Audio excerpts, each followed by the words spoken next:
ప్యానెల్లో ఉన్న పెద్దలకి, ఏబిఎన్ ప్రేక్షకులకి నమస్కారాలండి.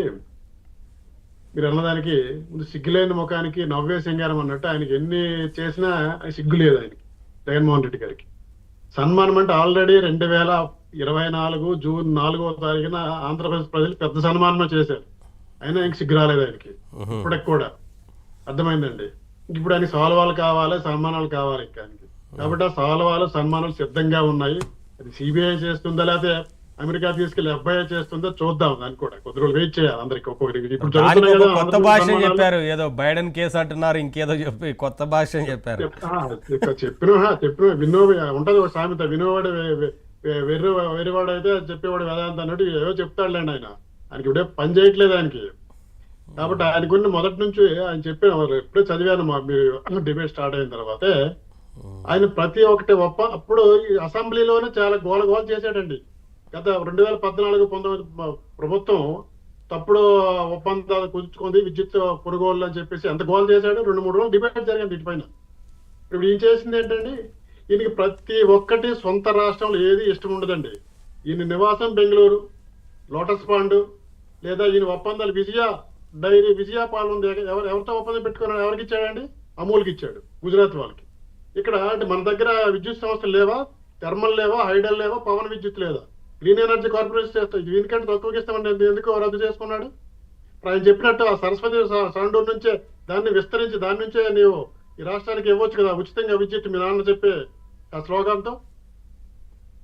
2021లో రాజస్థాన్ లో ఇప్పుడు వీళ్ళకి ఒకటి సైడ్ కడ సంపద సృష్టించారంట. సంపద కొండమనేది సంపద సృష్టించడం అంటే అది రాజస్థాన్ ఎడారి ఇసుకలో బాగా ఎండ వస్తుంది అని సోలార్ ప్యానెల్ పెట్టారు. మన సముద్ర మార్గాలు ముందుగా తీర ప్రాంతం, ఇక్కడ ఎందుకు సోలార్ ప్లాంట్లు ఎందుకు ఎస్టాబ్లిష్ చేయట్లేదు? ఎందుకు చేయలేకపోయినా నీకు గత 5 సంవత్సరాల్లో? ఇక్కడే నీ సోలార్ విద్యుత్ ఉత్పత్తి చేయవచ్చు కదా. 25 సంవత్సరాలు ఎందుకు ఒప్పందం? అలాగే అప్పుడు మన వైన్ షాపులు దాన్ని అడ్డం చెప్పి 25 సంవత్సరాల ఒప్పందం కోసం అక్కడికి వెళ్ళి అప్పుకెళ్ళాడు. అప్పుడు ఇదంతా ఎవ్రీథింగ్ 25 years అండి నేను ఒప్పందాలు. 30 సంవత్సరాల ముఖ్యమంత్రి, 25 సంవత్సరాల ఒప్పందాలు, అన్ని ప్రతి ఒక్కటి నీకు ఒప్పందాలు అవుట్ సైడే కావాలి. సొంత రాష్ట్రంలో కానీ, సొంత కార్పొరేషన్ లో కానీ, లేదా సొంత రాష్ట్రంలో ఉన్నట్టు కంపెనీలతో ఈయనకి ఇష్టం ఉండదు. దీనికి ఏమండి ఆదాని సెకీ అంటే ఏంటది? Solar energy corporation of India, government of public enterprise. వాళ్ళు వచ్చి నీతో మాట్లాడాలి తప్ప ఆదానికి ఏం పని అండి అక్కడ? ఆదానికి ఏం పని?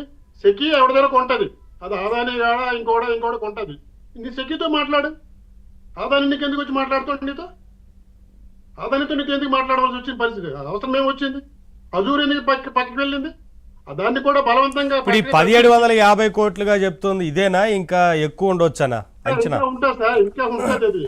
అది ప్రాథమికంగా వచ్చింది, వాళ్ళ దర్యాప్తులో తేలింది. అది FBI వాళ్ళు ఏదో ఇంకా అదర్ రీసెర్చ్ ప్రాజెక్ట్ లో ఇనీషియల్ గా ముట్టిందేమో, ఇంకా తర్వాత అందిస్తారు. ఇంకా దీనిపైన ఇంకా జరగాలి.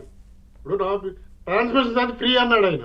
కాబట్టి ఆయనకు కూడా ట్రాన్స్మిషన్ ఛార్జెస్ ఏం లేకుండా ఇక్కడ నుండి రాజస్థాన్ ఎడారిలో తీసుకెళ్ళి అక్కడ సన్మానం చేయాలండి. లేదు, అది అబద్ధం, అదే పెద్ద అబద్ధం. ట్రాన్స్మిషన్ ఛార్జెస్ ఉండవు ఇంటర్స్టేట్ అని చెప్పిందే పెద్ద అబద్ధం. చర్లపల్లిలో కాదు సన్మానం చేయవలసింది, ఆ ఎడారి దగ్గరికే తీసుకెళ్లి ఎక్కడైతే సోలార్ ఉత్పత్తి దొరుకుతుందో అక్కడ చేద్దాం సన్మానం. అక్కడ ఎండలో చేస్తే ఆ ఇసుకలో పెట్టి అప్పుడు ఒంటిలో నడుచుకొని వస్తాడు. అప్పుడు కుదురుతుంది తెక్క ఈయన చేసిన ఒప్పందాలన్నీ కూడా. కాబట్టి ఆయన తప్పుకున్నారు, అజూర్ వాళ్ళు తప్పుకున్నారు. అది 3333 మెగావాట్స్, వీళ్ళు 4667 ఆదాని వాడు. ఆయన తప్పుకుని అది కూడా ఈయన తీసుకున్నాడు. ఆయనకి అంత కెపాసిటీ ఈయన తీసుకున్నాడు.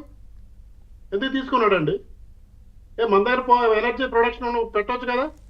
గుజరాత్ చెప్తున్నాడు, గుజరాత్ దగ్గర నుండి వాళ్ళంతా ₹1.90 వచ్చినప్పుడు ట్రాన్స్మిషన్ ఛార్జ్ లేదన్నప్పుడు అదే పైసలు కొనొచ్చు కదా. ఈయన కూడా ఎందుకు కొనలే? ఈయన చెప్పిన లాజిక్ సరిపోవాలి కదా. అక్కడ ₹1.90 కొనేటప్పుడు ట్రాన్స్మిషన్ ఛార్జ్ లేదన్నాడు. అప్పుడు అన్నట్టు ఫ్రీగా ట్రాన్స్మిషన్ అయినప్పుడు ఇట్ల నుంచి వచ్చినప్పుడు అదే పైసలు కొనొచ్చు కదా. మీకు ప్రతి సంవత్సరం అట్లీస్ట్ ఒప్పందం MOU రాసుకున్నాడు, అట్లీస్ట్ ఒక 6 months 1 year రివ్యూ చేసుకోవాలి ఉండాలి. కానీ 25 years ఒకటే ఒప్పందం ఎలా కుదుర్చుకున్నావు? ఒకలాగే ఉంటుంది. ఇప్పుడు ఆయన పెద్దలు చెప్పినట్టు రోజు తగ్గుతుంటాయి తప్ప ఏది పెరగదు కదా. దీని వెనుకున్న రహస్యం ఏంటి? ఎందుకు చేసుకున్న ఈ ఒప్పందాలు? ఇప్పుడు దానిపై అదంతా భారమే కదా. ఇదంతా చేసిందంతా ఇప్పుడు చేసి మళ్ళీ మీ ప్రభుత్వం ఇప్పుడు మరి ఛార్జీలు పెంచిందని చెప్తున్నారు మళ్ళీ బయటకు వచ్చి. అవునా, ట్రూ ఆఫ్ ఛార్జీలనా? బిఫోర్ ఎలక్షన్ ట్రూ ఆఫ్ ఛార్జీలు వచ్చాయండి మనకి, ఇప్పుడు కాదు అది. కరెక్టే, అప్పుడు 9 సార్లు పెంచి ప్రజల మీద భారం వేసి మళ్ళీ వాళ్ళు మాట్లాడుతున్నారు. అదే ఇప్పుడు ఈయన చంద్రబాబు నాయుడు గారు అసెంబ్లీలో డిస్కస్ చేసినప్పుడు, ఇప్పుడు నువ్వు రా అసెంబ్లీకి, మన జరిగింది కదా 10 రోజులు 20 రోజులు, అప్పుడు ఎందుకు రాలేకపోయినా? లేదా ప్రత్యేకంగా ఇప్పుడు పెడతారు 2 రోజులు వస్తారా మీరు? మీ 11 మంది రమ్మనండి, ఇప్పుడు డిస్కస్ చేద్దాం. తాడేపల్లి ప్యాలెస్ లో కూర్చొని ఎందుకు రికార్డెడ్ ప్రెస్ మీట్ లో వదలడం? ఇక్కడ రా మాట్లాడదాం. విలేకరులతో ఎందుకు మాట్లాడడం? నువ్వు ఎవరిపైన ఏదో ఆరోపించావో, ఇప్పుడు వాళ్ళందరూ ఎమ్మెల్యేలుగా, మంత్రులుగా, ముఖ్యమంత్రులుగా ఉన్నారు కదా, వాళ్ళతో డిస్కస్ చేయి. మీరు చేసుకున్న ఒప్పందము, గత ప్రభుత్వం చేసుకున్న రెండింటిపైన చర్చిద్దాం. ఎవరు దొంగ ఎవరు దూరం తేలుతుంది ఇప్పుడు. రారు, మీరు అడగడమే కదా ఆయన రారు. సరే ప్రసాద్ గారు, అసలు అదాని నాకు లంచం ఇచ్చినట్లు ఎక్కడ రాశారని ఒక ప్రశ్న ఆయన అడుగుతా ఉన్నారు. చాలా క్లియర్గా అక్కడ కోర్టుకి ఇచ్చిన నివేదికలో చాలా స్పష్టంగా